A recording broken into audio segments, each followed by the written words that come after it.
Good to be with you guys. Thanks for coming over from football here. Quick updates on just a couple things. Obviously, we don't have a ton to talk about here,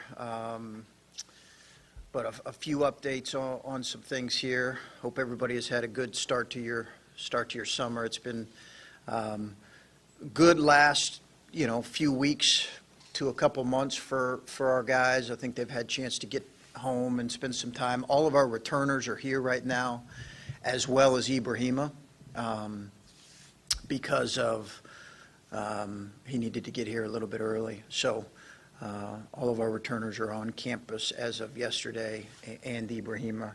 Our whole team will be here in a couple weeks. The freshmen as well as Justice will be here in a couple weeks. So it's good to have them back.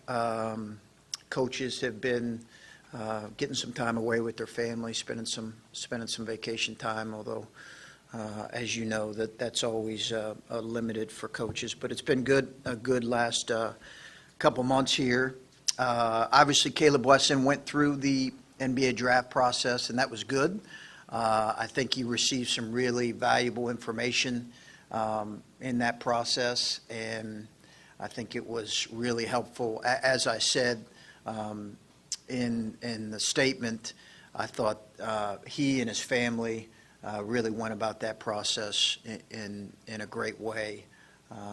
They were thoughtful, regular communication, really had I think a good understanding of kind of what it was going to look like at the end, and it was good. I'm sure he would have loved to have maybe had a couple more workouts than what he did, but we got great feedback from the workouts, and we got great feedback from other NBA teams who had seen him.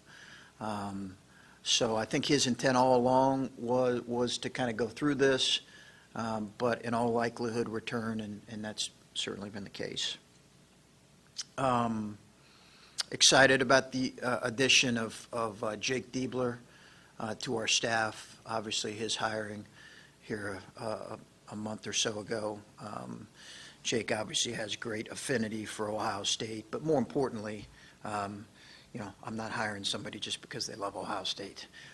He's good at what he does, and he's effective at what he does, and has proven that. And obviously, I think his experiences, even some of the really stuffs, he had a tough season last year, and I think going through that experiences provides a lot of benefit. And he's a really eager young coach who we're super excited about having him, Jordan, and James with us. The schedule is close to being complete. Not there yet, but it's close. We should know something on our ACC opponent in a day or so, right, Dan? And I had one of our staff guys say to me, we were talking about who to scrimmage, and he said, well, we might as well just scrimmage the Warriors, given our schedule.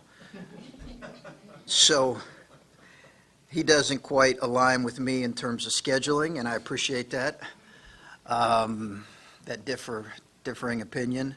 But we'll talk more about the schedule in greater detail down the road, but it's a monster. So, and I can talk a little bit about that if you want. And I think that's it for me, so I'll open up for questions. Hey, Don. Coach, what did Caleb learn, you think? What does he need to work on? And what will I guess you try to do with him to get to what he needs to work on this season? And how will that help you guys? Yeah, good question. So, when you're talking with NBA people, it's interesting because when you go through this process, there are sometimes that feedback that they get, coaches worry, I think, sometimes that it would contradict what they're saying. Maybe they want to see them play a different position, or maybe they want to see something different.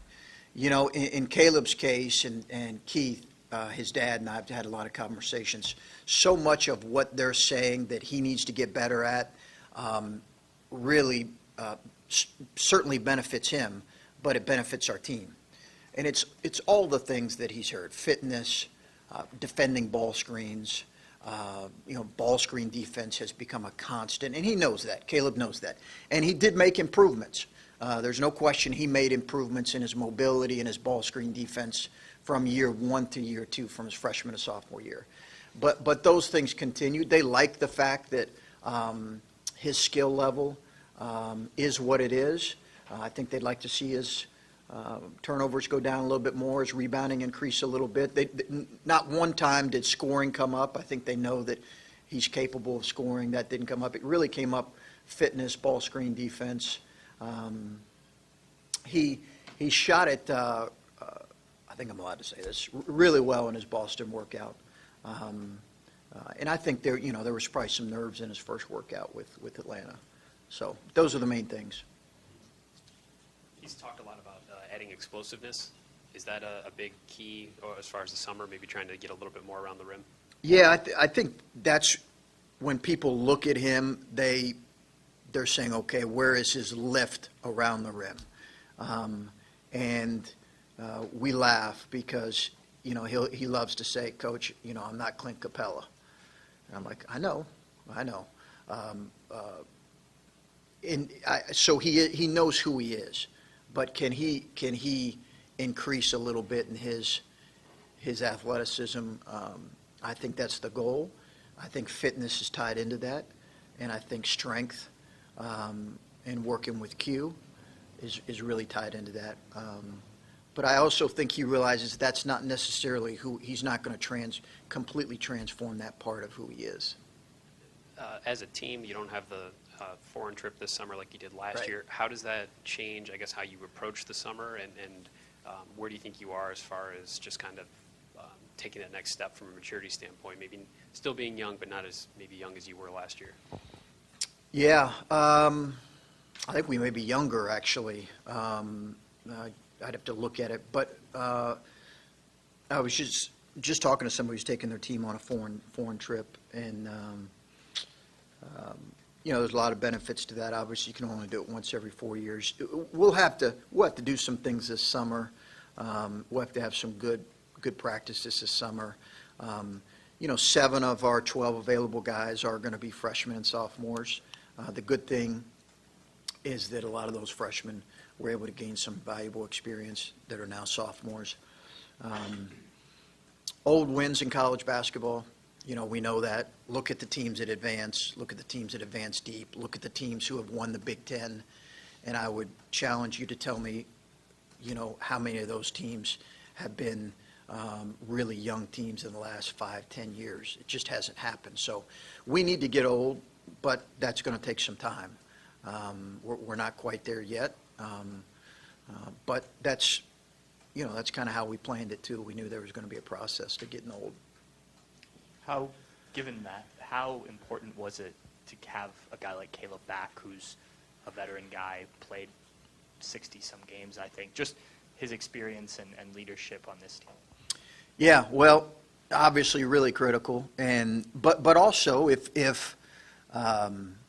he said to me, hey, listen, I think this, and his family said, hey, I think this is in my best interest and makes a lot of sense for me, and certainly if he was projected to be a first-round pick, then I think, not always the case. There was a guy in our league who was projected to be a first-round pick. I believe the young man from Maryland was in all likelihood going to be a first-round pick, and he's coming back. So that's not always the case, but I think I'm fully supportive of those decisions if they choose to make that. But for him, I think to have some experience back, to have a guy that has been able to grow, and he's a really gifted player. So to have him back is really good. I think he learned a lot from this year, given that he was a sophomore and he was the primary attention of our defense. I think that was a real learning experience for him, and I think he took a lot from it, and we'll see if he can have a great summer. Do you like a guy who's willing to put himself out there? And not that this is for everybody at that point in their career, but Caleb may or may not have been ready for this, yet he wanted to go and experience it. You're talking about the NBA? Yeah, just to feel that out and get that feedback. Yeah, absolutely. And like a angry parent when I hear, which I've experienced some angry parents in my time coaching, but I'm like an angry parent when I hear people criticize our players, and I'm not sure if he received criticism, but I hope he didn't for going through the process, because I think it makes sense.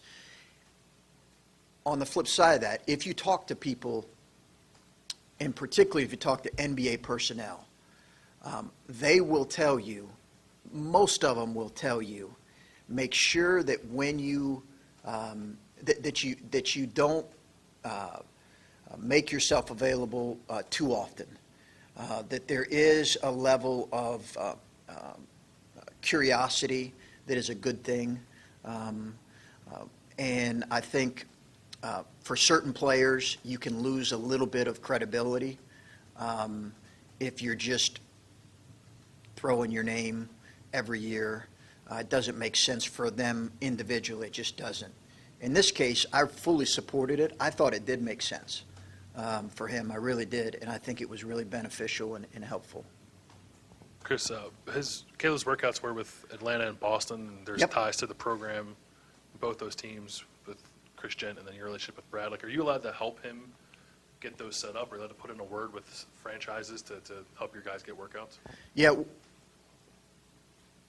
we can. I think there's some limitations in terms of how much we can do that. But really, both of those were, obviously, I had talked to Brad throughout the year about our team and our guys. But I think both of those came about because they had interest in just kind of learning more about him, and not at the behest of any one of us. I think obviously Chris's connection with him, and then Brad's familiarity with our program. But I think in a lot of those cases, Bill, it's the scouting departments who are looking at it and saying, you know what, we kind of feel like this young man fits the direction. Listen, and Caleb and I have talked about this, is, there are going to be some organizations that will not like his game, just like some organizations don't like, they differ on the top 5 picks in the draft. There's going to be others that will, that really value what he brings and his skill. That's always going to be true. That was the case last year with Keita. Some people just, they have differing opinions on what they're looking for.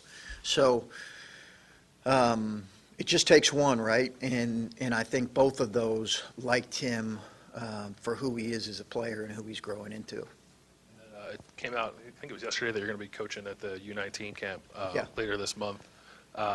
And it looks like it might coincide with when your new guys get here, too. How much did you wrestle with whether or not to do that, given the timing of things? I did. I really wrestled with it.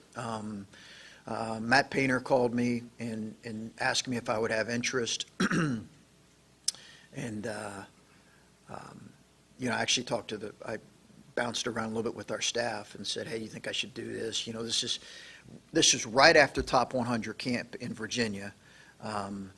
So it's right after that, and then it's the weekend that our freshmen arrive. So I was going to turn it down. Initially, I just said I wasn't going to do it, but it's USA Basketball. It's hard to say no to USA Basketball, and it's not hard to say no to Matt, but it's hard to say no to USA Basketball. And I felt like it was something we needed to do. You were saying that or Caleb knows who he is as a player, but at the same time, he's not who he wants to be. Sure. What does he have to do to get to that point where he's going to get better feedback in those NBA workouts? And was there anything, I know that you said that they said a lot of the same things that maybe you guys have been hitting on. Was there anything surprising that he learned that he didn't really expect?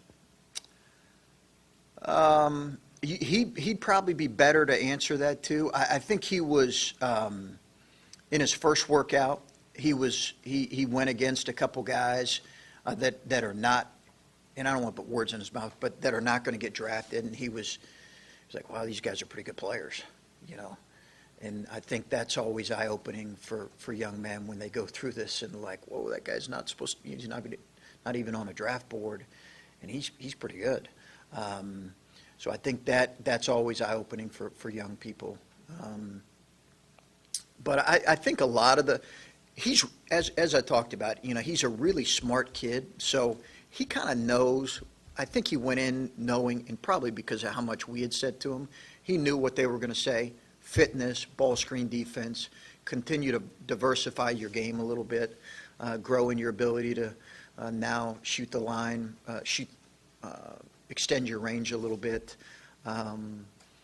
And they talked to him a little bit about finishing as well, becoming a better two-point finisher. But I think a lot of the things that were said he expected.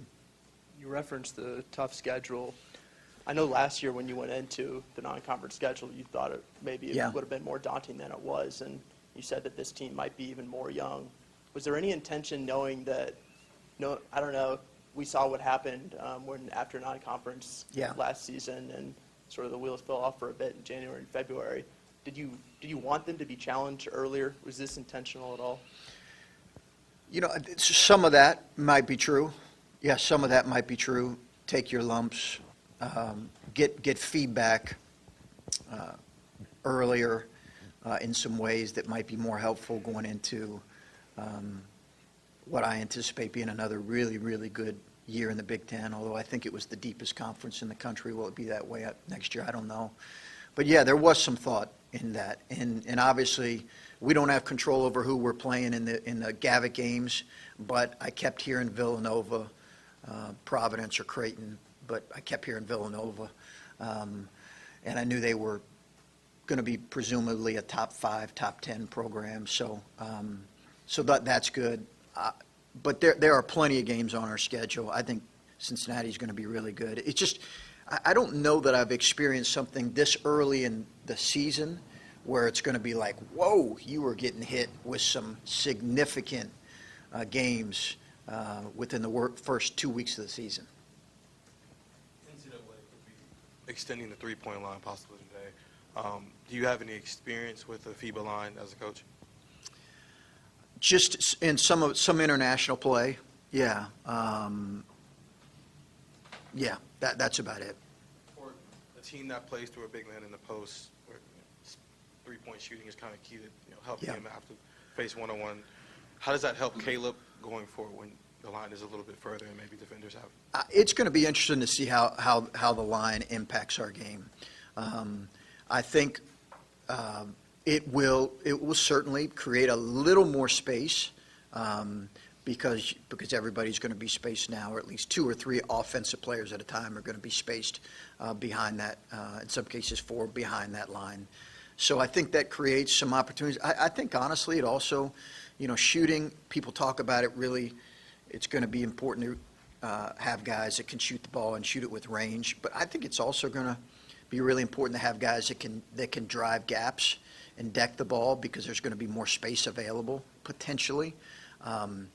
We all know we struggled a little bit in that area this year, but I think that's going to be important to continue to recruit to that here.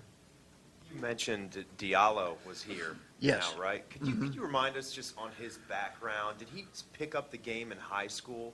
Was that the first time he started playing? Yeah, pretty late in his pretty late for most kids. I think it was 7th, 8th grade is kind of when I think he. I actually just watched his first workout this morning, and just like all of us who are relatively new to Columbus and Ohio State, he's still finding his way around campus. He got lost yesterday, and fortunately had a campus policeman come by and give him a ride over to campus. So he's just now getting to, kind of figure out what all this place is about. But we're super excited to have him. But he is a pretty recent, he didn't grow up with a ball in his hand, so he's pretty recent to it. I mean, I think you're always looking for depth at Yeah. the 5 behind Caleb. I know that was a big concern this offseason. How do you kind of look at him as sort of like a blank canvas that you guys can mold, or like where are you with him, and where does he factor in right now? I think I'll know more after this summer. I think we'll all know more after this summer to see. He certainly presents the size and length. He's 6'11", and we're getting his measurables here. I think in the next couple of days on length, but he's got really good length. I just think we'll know more here at the end of the summer in terms of how much we feel like he can impact things. I think that kind of remains to be seen, but he's got a great attitude, and we certainly expect that he's going to provide some depth there that's going to be needed. One of our, along with not having a backup to Caleb last year, really our lack of length across the board was a little bit of an issue for us. So not only were we a little bit smaller when we played when Caleb was out, but we didn't have great length at other positions. Whereas the year before, we had some versatility with positional length in terms of JT and Kada. So when a guy like Caleb was out, you still had good length at other positions. So hopefully our lineup, because we'll have some other guys that have good length, will be able to address that. Chris, how much of a say do you have on the schedule? And there's different philosophies out there. Some coaches like to schedule the tough games throughout the non-conference just so they can gauge their club. What's your philosophy on it? How much say do I have? 100%, pretty much. It's different because I'm assuming, I don't know if that's the same in football or not. Basketball, it's usually the head coaches and their staff that are making those decisions on scheduling. If it's a good schedule, then we'll take credit. If it's a bad schedule, the guy in the back, David Egelhoff, will be the one that deserves the credit for that. No, it's us working as a staff, and David does a great job with scheduling. And it's interesting, there's some math that goes into it now. We go to Big Ten meetings, and you hear these coaches, and they're all talking about scheduling, and you hear really a variety of opinions when you have 14 head coaches sitting and talking. And you hear a guy like Matt Painter who's talking about, don't schedule games versus these, opponents. And he's talking about, opponents that might, it hurts you if you schedule certain games like this. Talking about kind of the spectrum of Division I college basketball. And then other coaches are saying, I'm scheduling those games. Like we need wins, and so I think it's interesting when you hear all that and you kind of look at the analytics behind it because that's what you're considering. So, long answer to as I've said in the past, if I'm going to err, and I think that remains in question here. Did I make a mistake in the schedule? For this upcoming season, it's going to be with providing a harder non-conference. And as you mentioned, I thought last year's was going to be a harder non-conference. It just so happened that we played some teams that maybe didn't quite have the years that we thought they would. But I would like a harder, more challenging non-conference. I would. Chris, in terms of allocation of duties, does Jake just sort of step into what Mike was doing, or are you tweaking that at all with the assistants? Yeah, that's fairly fluid. It will change. It will change a little bit in terms of some of the positions that guys may work with. I've changed that up a little bit. Some of our guys' position groups, but Mike did a great job in terms of, his appetite for recruiting was unbelievable. I'd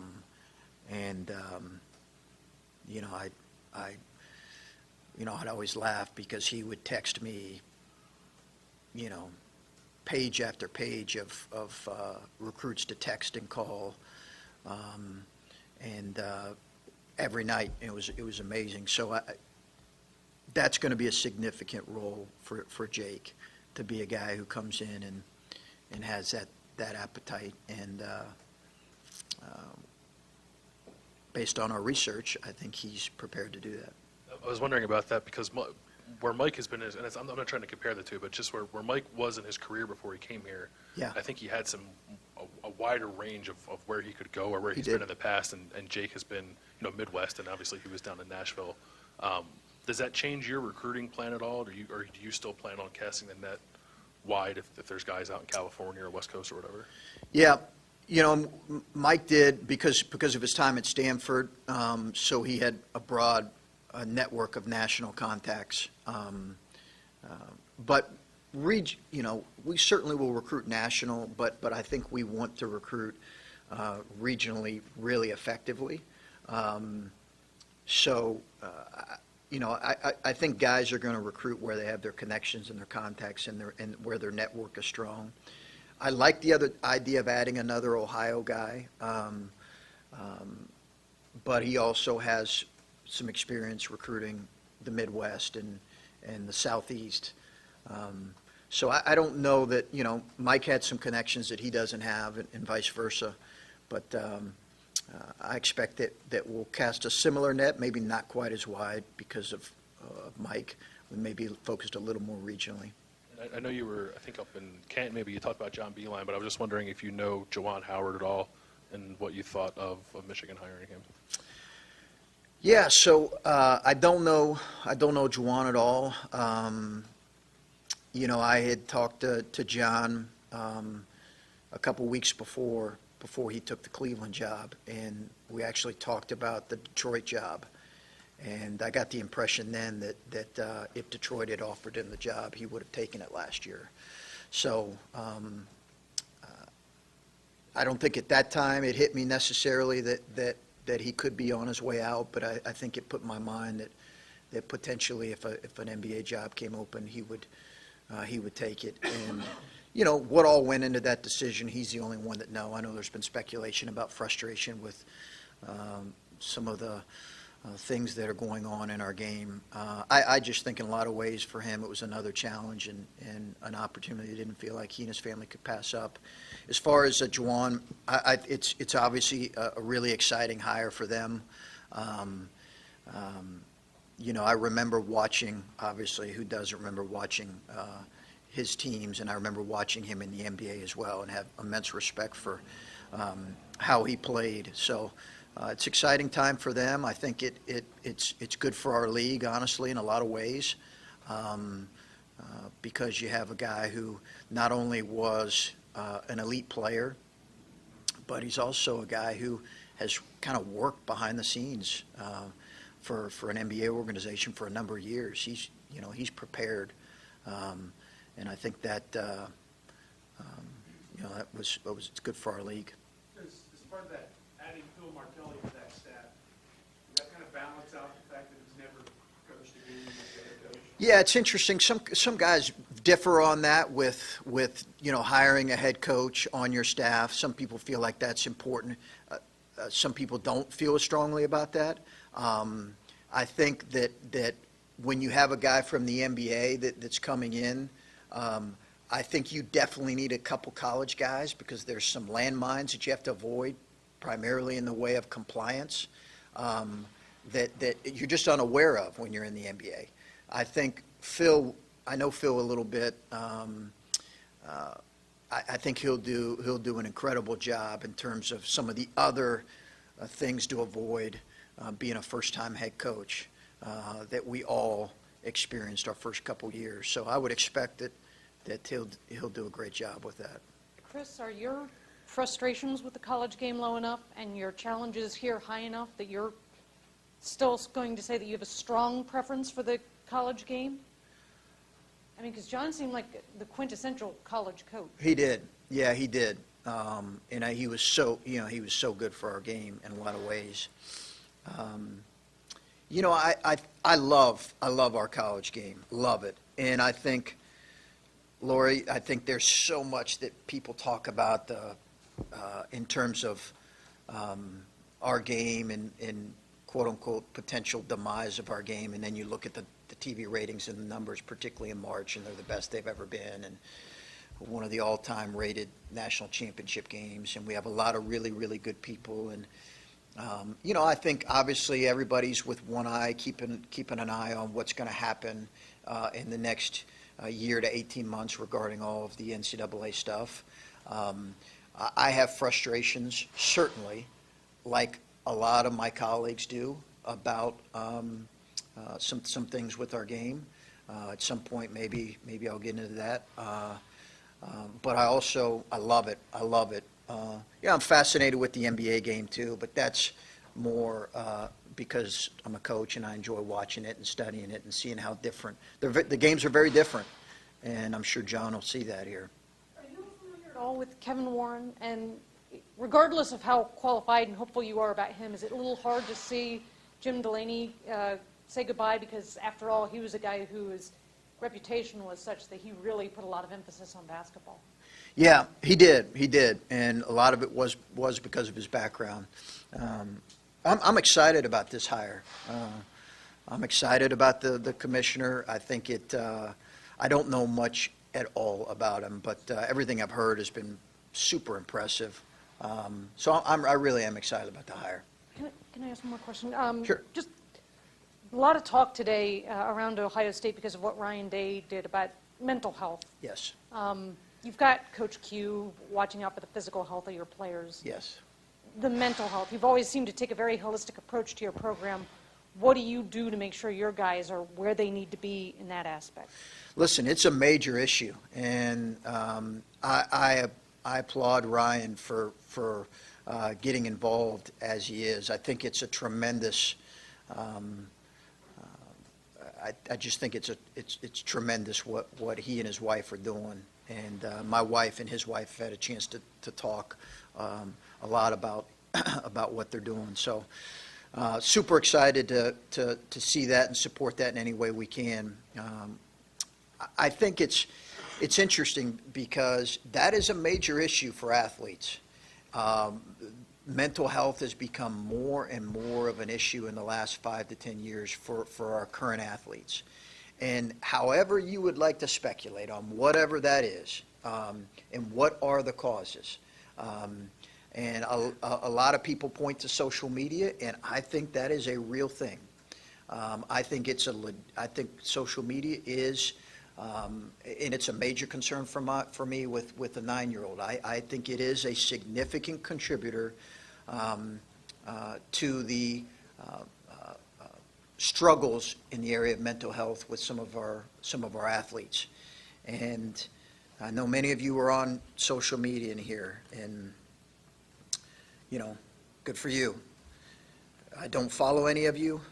Not that you're not interesting. You're infinitely interesting. But I don't follow you because, on all honesty, I don't like reading stuff about our program at times.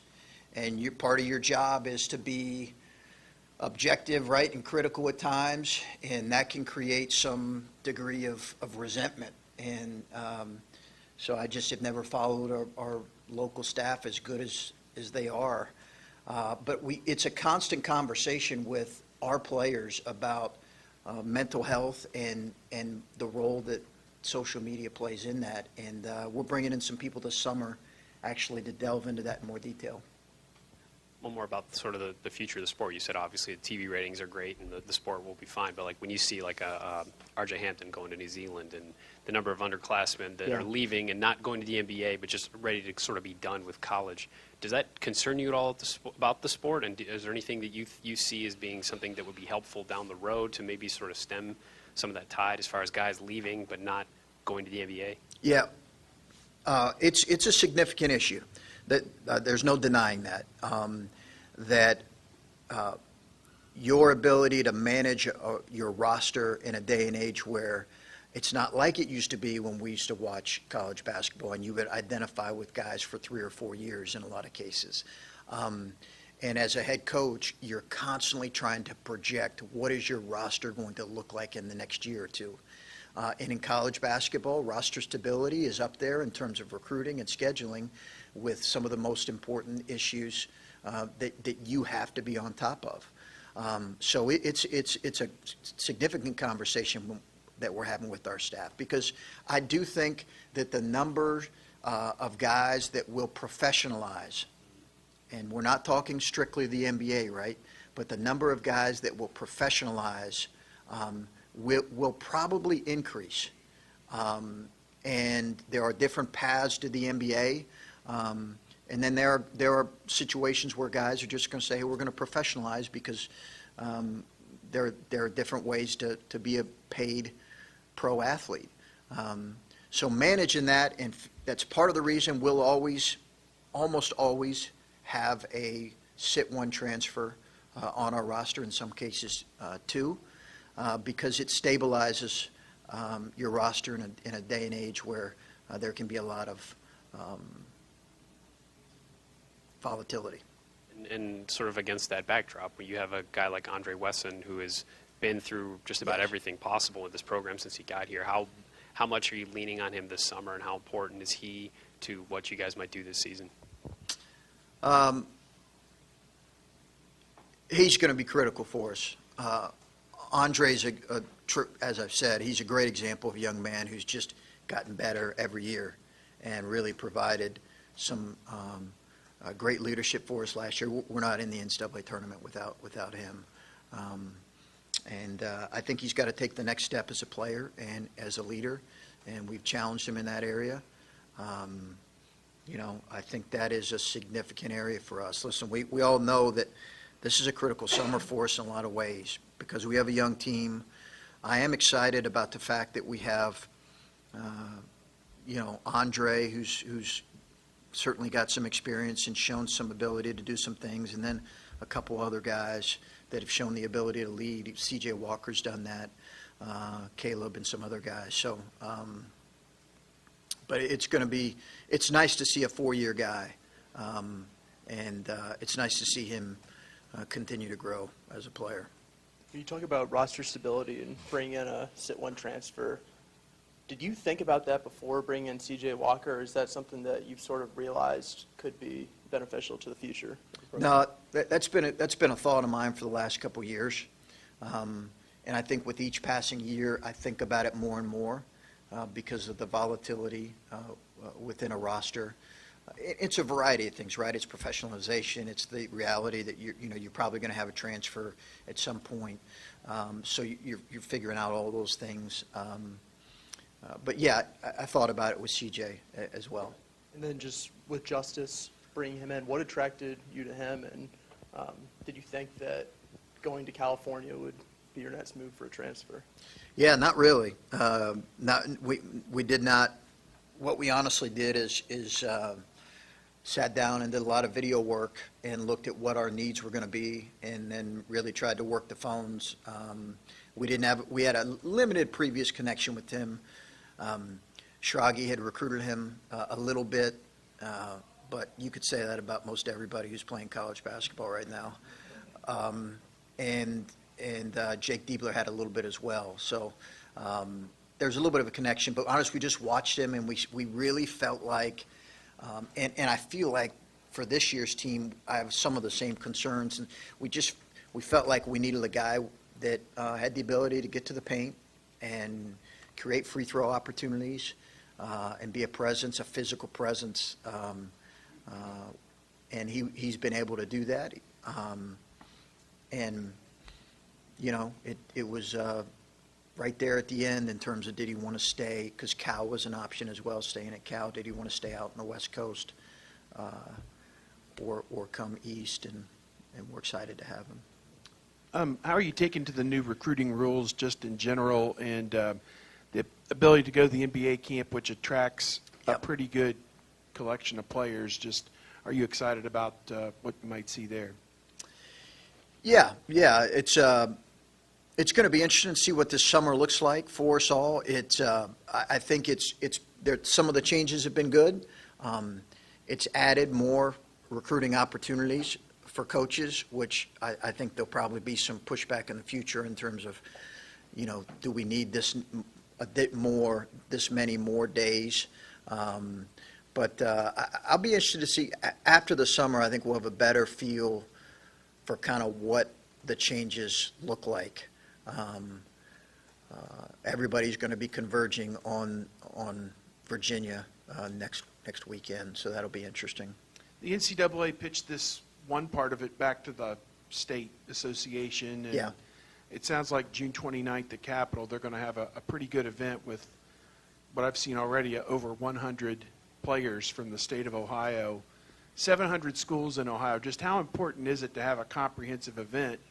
And it looks like sophomores, juniors, and seniors alike will all be at this one-stop shop, I guess, for college coaches to come in. What is this going to be a good thing, or what do you kind of foresee out of what you know about that? I think it's good for a lot of schools. It'll be good for us, but it's also really good for a lot of the smaller schools. When years ago, I used to go to the Top 100 camp when I was an assistant at Taylor in Indianapolis, in Indiana. It was a great camp for a variety of players. You had guys like Division III guys along with guys like Gordon Hayward playing in it. So I think it'll be a really good event for a lot of schools. Really good. Is Joey Lane one of your social media experts that's coming in to talk to the team? No, but he could. Yeah, he could. He's as good as anybody at that. But we're going to have a few guys come in and talk about it for sure. And when's the scrimmage against the Warriors again? Yeah, we'll see. We'll see. I think we're gonna probably pass on that one, but we'll see. We're actually close to nailing down our scrimmage. My wife reminded me of this today. What were you doing 2 years ago today? What's the date? Whew. I think I was at a golf outing. When was the press conference here?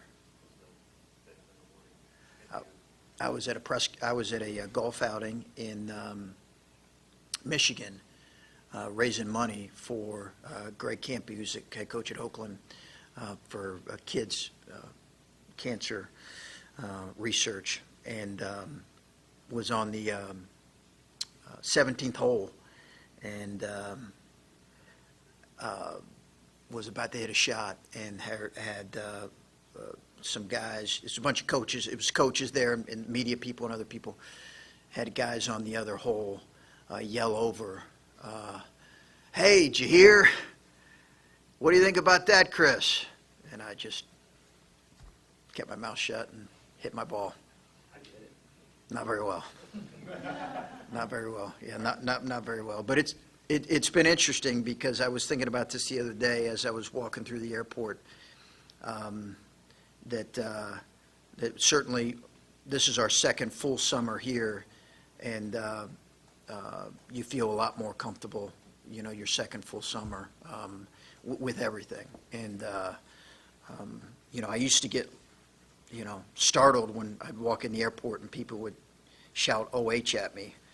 I stumbled and didn't really know what to say, and now I'm pretty quick on the trigger there with IO. So it's been a good couple years. Okay, thanks, guys.